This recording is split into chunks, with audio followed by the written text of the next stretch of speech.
expand on core activation. Our local stabilizing system includes 4 different muscles: our diaphragm, our pelvic floor, our transverse abdominis, and our multifidi muscles. Our multifidi muscles are found deep to the spine near the joints and can sometimes be hard to activate, but their role is to provide local stability to the lumbopelvic hip complex. So what we're going to do today is we're going to teach you how to train these posterior back muscles as well as isolate your glute muscles. It's very common for us to be overactive in our hamstrings and underactive in our glute max, which can tend to change our movement patterns, create muscular imbalances, and can result in pain in your low back, SI joint, hip, etc. So we're going to start by lying on your stomach. If you need a small towel roll to support your neck, please do that. You may also want to place a pillow underneath of your tummy if this is too much pressure on your lower lumbar spine. We're going to start off first by taking some nice deep 360-degree breaths just to calibrate our breathing mechanics, starting with that foundation. We're going to do one more inhale. We should see some back body expansion here as Kelly is in this prone position. One more time.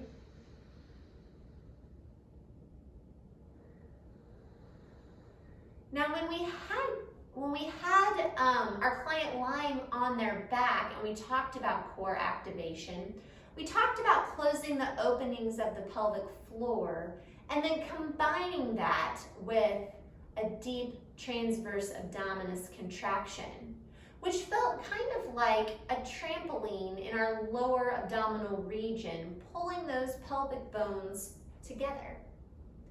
We're still going to incorporate that piece of core activation, but we're going to try to get our glutes to fire with that. So now we're combining another muscle group into core activation. So we're going to take a nice deep breath in through the nose. As we exhale, we're closing the pelvic floor openings, drawing the pelvic bones together, creating tension in the front of our lower abdominal region. And then we're going to try to squeeze our glutes. So we're going to do a glute squeeze. Good, and relax. Now our glutes are going to come up and attach here. So a lot of the times when people do this, they might feel more tension in their hamstring just from squeezing glutes. So I want you to think about isolating that contraction up towards the base of your spine or your pelvic bone, sacrum bone, okay? So nice deep breath in, exhale, closing the openings, and squeeze the glutes, good, and relax. Very good.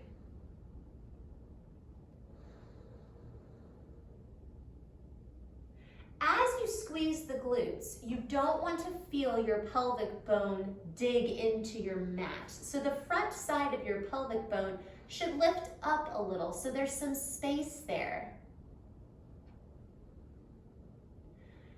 If you feel the front side of your pelvic bone smashing into your yoga mat, we want you to relax and try to isolate that glute max a little bit better. If you're just feeling your pelvic bone shove into the yoga mat, then you're just pushing that ball and socket hip joint forward, which isn't necessarily what we want to see. So as you activate the glute max with your exhale, you should feel some space there. Not a lot, but just a little space. And relax. We're going to do one more nice, good breath with pelvic floor, transverse abdominis, and glute max contraction. And what we're going to find is that when we isometrically contract those muscles together, we might start to feel some tension deep at the base of the lumbar spine. on each side of the lumbar spine as we start to get closer to where the spine attaches to the pelvis. This is where you're going to find those multifidi stabilizing muscles in the lumbar spine. By coordinating the pelvic floor, the transverse abdominis, and the glute max, you can get some good isometric contraction of the multifidi. Sometimes people can isometrically contract these muscles without coordinating the other muscles, but research has shown when you kick in your transverse abdominis correctly and you activate your core correctly, you get adequate multifidi firing. We feel that training the coordination of all of these muscles together in this position clinically are effective at getting your multifidi to fire. And then obviously we want to then progress our clients to functionally coordinating all of these different muscle groups to movements throughout the day so that they can promote stability in their daily activities.